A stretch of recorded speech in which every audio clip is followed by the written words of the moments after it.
Serial पति ब्रह्मचारी की कहानी अब ऐसे मोड़ पर पहुंच चुकी है जहां हर तरफ डर, रहस्य और धोखे का जाल फैल चुका है। रात का समय होता है, आसमान में काले बादल छाए होते हैं और तेज बारिश सुनसान सड़क को और भी डरावना बना रही होती है। उसी अंधेरी सड़क पर एक बड़ा ट्रक तेज रफ्तार से भाग रहा होता है। बाहर से देखने पर वह एक साधारण ट्रक लगता है, लेकिन उसके अंदर छिपा सच किसी के भी रोंगटे खड़े कर सकता है।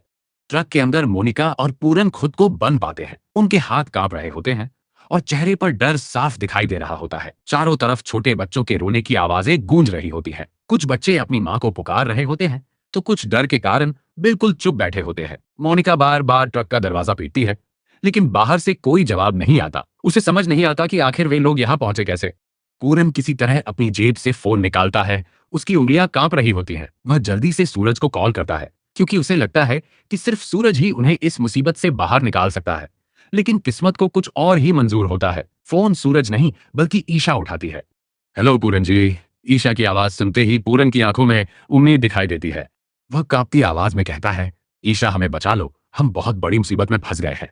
ईशा घबरा जाती है। वह तुरंत पूछती है कि आखिर हुआ क्या है।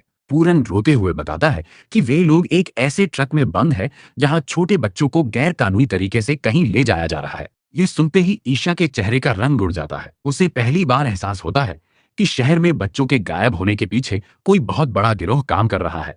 उधर ट्रक के अंदर बैठे बच्चे लगातार रो रहे होते हैं। एक छोटी बच्ची मोनिका का हाथ पकड़कर पूछती है, आंटी हम घर कब जाएंगे? ये सुनते ही मोनिका टूट जाती है। उसे अपना बच्चा याद आने लगता है।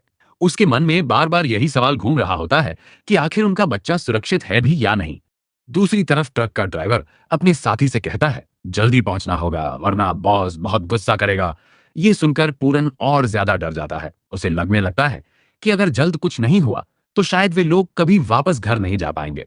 पूरन की बात सुनने के बाद ईशा कुछ पल के लिए बिल्कुल शांत हो जाती है। उसके हाथों से फोन लगभग छूटने वाला होता है, लेकिन अगले ही पल वह खुद को संभालती है, क्योंकि उसे एहसास हो जाता है कि अगर उसने हिम्मत हार दी तो ना सिर्फ मोनिका और पूरन बल्कि उन मासूम बच्चों की जिंदगी भी खतरे में पड़ जाएगी। ईशा तुरंत पूरन से लोकेशन पूछती है, लेकिन ट्रक के अंदर अंधेरा इतना ज्यादा होता है कि बाहर कुछ साफ दिखाई नहीं दे रहा होता। पूरन घबराई आवाज में कहता है, हमें सिर्फ इतना दिख रहा है कि ट्रक पर लाल और पीले रंग के बड़े पोस्टर लगे हैं और शायद सड़क के आसपास जंगल जैसा इलाका है।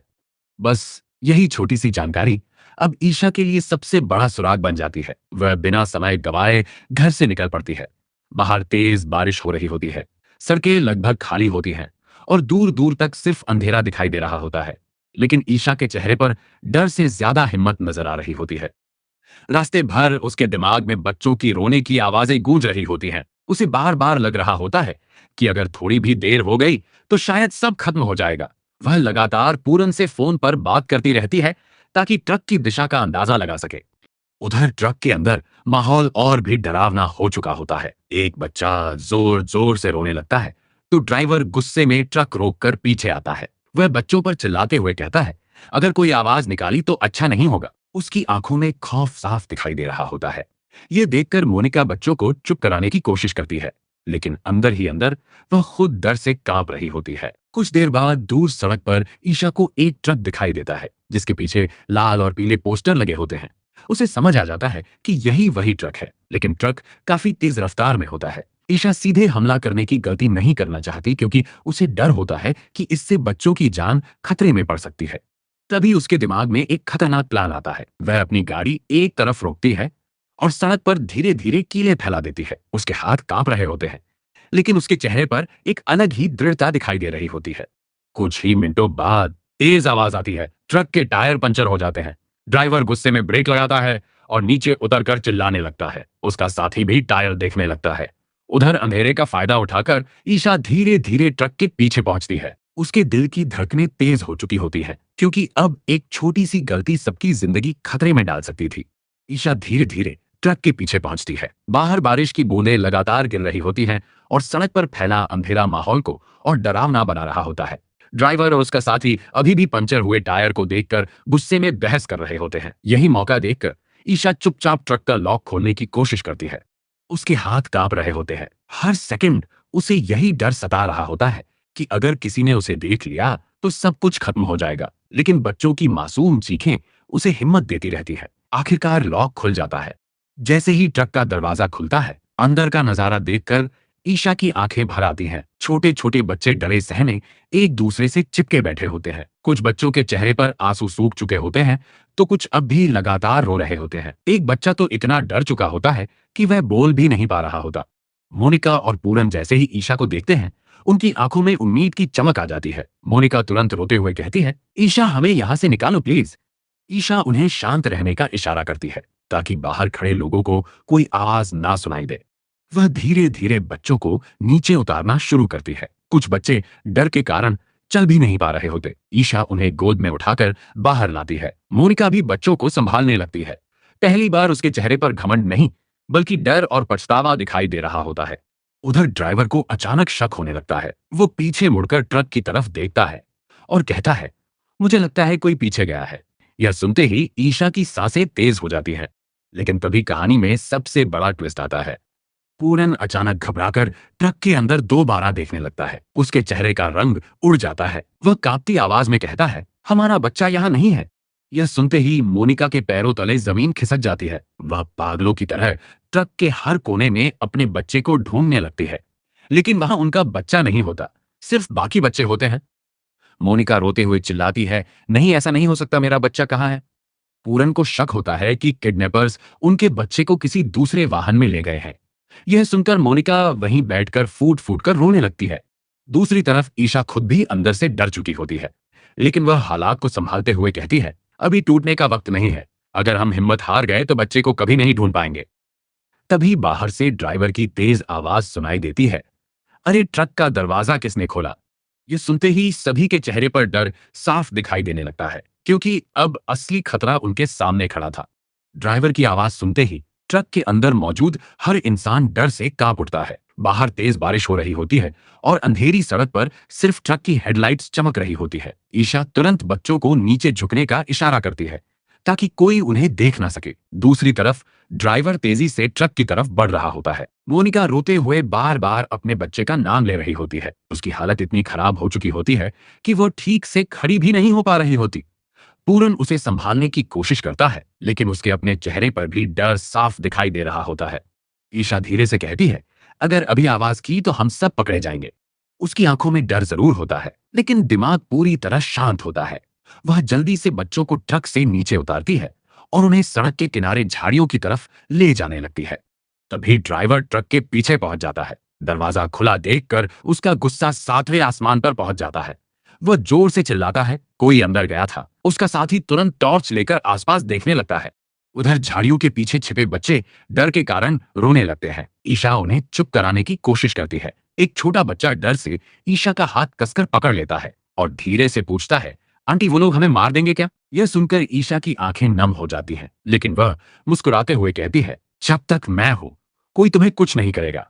दूसरी तरफ ड्राइवर को झाड़ियों में हलचल दिखाई देती है। वह तेजी से उसी तरफ बढ़ने लगता है। यह देखकर पूरन घबरा जाता है। उसे लगता है कि अब वे लोग बच नहीं पाएंगे, लेकिन तभी ईशा एक बड़ा फैसला लेती है।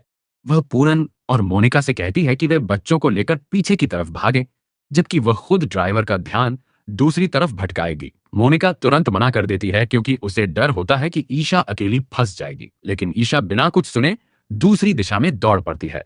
ड्राइवर उसे देखकर चिल्लाता है, वहीं रुक जा, और उसके पीछे भागने लगता है। अब सड़क पर तेज बारिश के बीच ईशा और ड्राइवर के बीच खतरनाक पीछा शुरू हो जाता है। ईशा दौड़ते दौड़ते अचानक सड़क किनारे पड़े लोहे के ड्रम को धक्का दे देती है। ड्रम गिरते ही जोरदार आवाज होती है और ड्राइवर कुछ पल के लिए रुक जाता है। इसी मौके का फायदा उठाकर ईशा अंधेरे में छिप जाती है। कुछ देर बाद पुलिस की गाड़ियों की आवाज सुनाई देने लगती है। सायरन की आवाज सुनते ही ड्राइवर और उसका साथी डर जाते हैं। वे जल्दी से अपनी गाड़ी छोड़कर भागने की कोशिश करते हैं। उधर ईशा राहत की सांस लेती है, क्योंकि आखिरकार बच्चों की जान बच चुकी होती है। लेकिन उसके मन में अभी भी एक ही सवाल घूम रहा होता है, आखिर मोनिका और पूरन का बच्चा कहाँ है। पुलिस के पहुंचते ही वहां का माहौल पूरी तरह बदल जाता है। कुछ पुलिस वाले बच्चों को सुरक्षित गाड़ी में बैठाने लगते हैं, तो कुछ ट्रक की तलाशी लेने लगते हैं। बारिश अब भी लगातार हो रही होती है, लेकिन ईशा के चेहरे पर थोड़ी राहत दिखाई देती है, क्योंकि कम से कम कई मासूम बच्चों की जान बच चुकी होती है। मोनिका और पूरन पूरी तरह टूट चुके होते हैं। दोनों बार बार पुलिस से अपने बच्चे के बारे में पूछ रहे होते हैं, लेकिन किसी के पास कोई जवाब नहीं होता। एक पुलिस ऑफिसर कहता है, हमें शक है कि बच्चों को अलग अलग गाड़ियों में ले जाया जा रहा था। हो सकता है आपका बच्चा किसी दूसरे ट्रक में हो। यह सुनते ही मोनिका की आंखों से आंसू रुकने का नाम नहीं लेते। उसे बार बार अपना बच्चा याद आने लगता है। वह रोते हुए ईशा का हाथ पकड़ लेती है और कहती है, प्लीज मेरे बच्चे को ढूंढ लो, मैं उसके बिना नहीं जी सकती। ईशा उसे संभालने की कोशिश करती है, लेकिन अंदर ही अंदर वह खुद भी डर चुकी होती है। उसे एहसास हो चुका होता है कि यह मामला सिर्फ एक किडनैपिंग का नहीं, बल्कि बहुत बड़े गिरोह का हिस्सा है। कुछ देर बाद सभी घर पहुंचते हैं, लेकिन घर के अंदर का माहौल पहले से ही तनाव से भरा होता है। जैसे ही खुशबू को पता चलता है कि बच्ची गायब है, उसका चेहरा गुस्से और डर से भर जाता है। वह सीधे मोनिका के सामने जाकर चिल्लाती है, तुम लोगों की वजह से मेरी बच्ची खतरे में है। पूरा घर सन्न रह जाता है। मोनिका कुछ बोल भी नहीं पाती, क्योंकि उसे खुद समझ नहीं आ रहा होता कि आखिर इतनी बड़ी गलती कैसे हो गई। तभी ताई माँ भी वहां आ जाती हैं। उनके चेहरे पर गुस्सा साफ दिखाई दे रहा होता है। वह जोर से कहती हैं, इस घर में जब से तुम लोग आए हो सिर्फ मुसीबतें ही आई हैं। पूरन समझाने की कोशिश करता है कि यह सब जानबूझकर नहीं हुआ, लेकिन इस बार कोई उसकी बात सुनने को तैयार नहीं होता। घर के बाकी लोग भी एक दूसरे पर इल्जाम लगाने लगते हैं।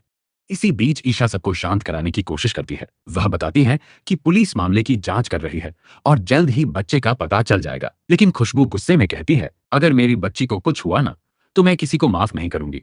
उधर सूरज चुपचाप सब कुछ देख रहा होता है। उसके मन में कई सवाल उठने लगे होते हैं। उसे लगने लगता है कि यह सब सिर्फ एक हादसा नहीं हो सकता। कहीं ना कहीं इस पूरे मामले के पीछे कोई ऐसा इंसान जरूर है जो परिवार के बहुत करीब है। तभी अचानक ताई माँ एक ऐसी बात कह देती है जिससे पूरा घर सन्न रह जाता है। वह कहती है, मुझे शुरू से ही इन बच्चों की कहानी में कुछ अजीब लग रहा था। यह सुनते ही मोनिका और खुशबू दोनों डर जाती हैं, क्योंकि उन्हें एहसास हो जाता है कि कहीं उनका पुराना राज अब बाहर ना आ जाए। दूसरी तरफ ईशा तुरंत बात बदल देती है ताकि मामला और ना बिगड़े। लेकिन अब सूरज की नजरें सब पर टिक चुकी होती हैं और उसे यकीन हो चुका होता है कि इस घर में कोई बहुत बड़ा सच छिपा हुआ है। अगर आपको लगता है कि इस पूरे खेल के पीछे कोई अपना ही शामिल है, तो कमेंट में जरूर बताइए कि आपके हिसाब से असली मास्टरमाइंड कौन हो सकता है। क्या ईशा मोनिका और पूरन के बच्चे को बचा पाएगी? और क्या खुशबू और मोनिका का पुराना राज पूरे परिवार के सामने आ जाएगा? वीडियो पसंद आया हो तो इसे लाइक जरूर करें, चैनल को सब्सक्राइब करना बिल्कुल मत भूलिए और बेल आइकॉन प्रेस कर लीजिए ताकि पति ब्रह्मचारी के हर नए ट्विस्ट की अपडेट आपको सबसे पहले मिले।